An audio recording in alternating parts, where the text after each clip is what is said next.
Hi friends, welcome to C Sharp programming. In this video, I will teach you about generic class in C Sharp programming. So what is mean by generic classes? We can create a class with a generic data type. So normally when you create a C Sharp program using classes and object, we create a class and we put some data inside the class. So that data is a specific data, maybe integer or float or double. So specifically we define the data int and double, right? So when we create an object for that class, that object can only process integer data or double data, whatever we have defined in the class. Okay. So sometimes you want create a different type of objects, like one object for integer data, another object I want to deal with the double data, same class. From same class I want to create a different type of object I want to create. One for integer, another for double, another for floating point data, another for string type of data. So if you want to create different type of distinct object that work on different type of data, we have to use generic class. So generic class is actually a normal class with generic type parameter. So the type parameter is mentioned as a capital letter, single letter we have to mention. Usually it is mentioned as a T. For example, we can create a class like this, class square angle bracket T. So now this T will be applied inside this class wherever the data you want to represent. If you want to represent any data, we have to, the type is T. Now this type will be replaced by compiler. During compilation time, it will be replaced by the compiler based on the object you are creating, based on the object type you are creating. Okay. Now let us see how to create object, right? So once you create a generic class like this, to create object we have to pass when we have to use the angle bracket and we have to specify the type. For example, square angle bracket data type you have to mention, and new square again square bracket data type you have to mention. So now look at this. In object 1, compiler will consider this object is actually an integer object. It will consider, it will map, the compiler map this data type to this T. Wherever the T comes, the T will be replaced by int for only for object 1, not for object 2. Object 2 is different. Here we are passing double data type. So based on this data type, the object, the T will be replaced during compilation time, right? So here what is the advantage is, we can, during compilation time we can restrict only the type of the, we can define the type of the object that we are going to work on the class. So now let us take one example and we can understand how we can use this type parameters. Okay. So now we'll discuss one example program, how to create a generic class, right? So let us assume that I want to create a generic class called square, okay, and I want to find the square of a particular shape. Okay, so we can create a generic class like this square. We can create, and it should be a generic type, right? So angle bracket T, then inside we can have a side data, side length, right? So we can use T side value. So side value is the square side value, and we can initialize using constructor. So constructor we can create a side and we can initialize, right? So now look at this constructor. Wherever this side comes, we have to give T. Okay, and we can also include a functionality public. We can calculate the area. For example, I want to calculate area for square. So what we can do is we can create a functionality like this, and the return type will be T. Okay, so how we can calculate the area? The area is A into A, right? So multiplication we have to apply. So when you use generic type, the multiplication you cannot use directly. So what you have to do is you have to store this value in a variable, temporary variable. For example, let it be temp. Okay, and the type should be dynamic, because the generic types are compile time, it will be resolved, right? So we have to make it run time. Okay, this process we have to make it run time. So for that, first store the side value in the temporary dynamic temp value, and we can return temp into temp. So we need to calculate the square of square area of a square, right? So we have to use a square, right? The formula is side square, right? So you have to use stem into stem, right? So like this we can create a generic class. Now we can see how to use this generic class. To use this generic class, you have to go to the main function and create object for square class. So what is the advantage of generic class? We can use a generic class for any type of data, right? For example, int, the side can be int, or the side can be double and all, right?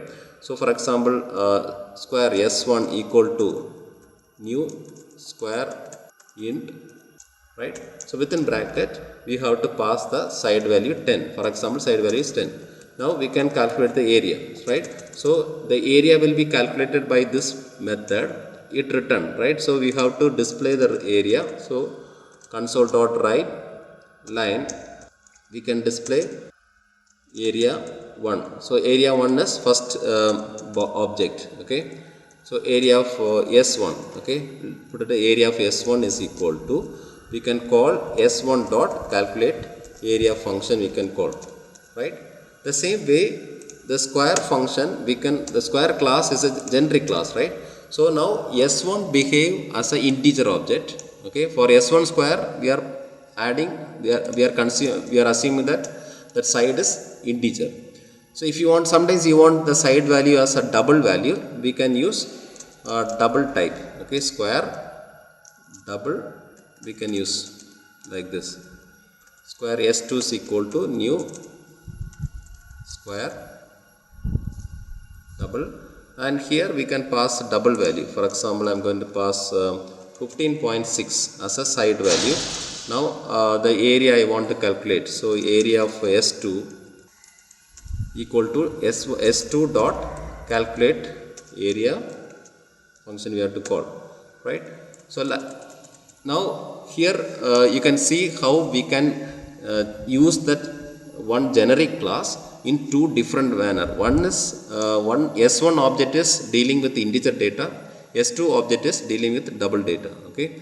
So we can see the output. We can save this program and execute this program.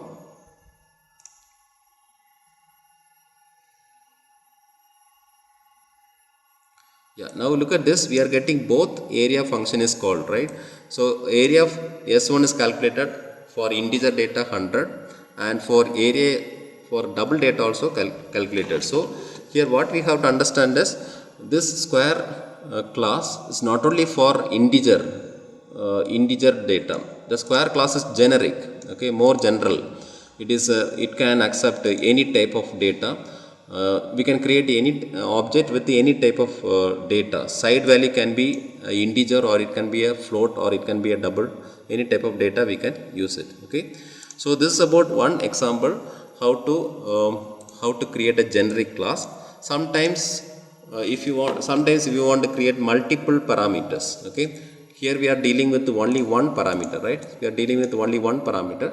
Sometimes you want to deal with two parameters. For example, let us assume that I want to create one more class, okay, called rectangle. In that I want to deal length and breadth. I want to deal length and breadth, right? So let us see how to do that. So we can create a rectangle. If you want to create two type parameter, you have to introduce one more letter, okay? For example, t comma v, okay? Inside we can create two data, t length, and one more data, t breadth, right? And we can add this constructor for initializing all these data using t parameter we have to use, right? So when we are creating a parameter also, we have to use t parameter, t length, t breadth, and we can initialize this t dot length, t dot breadth is equal to breadth, right?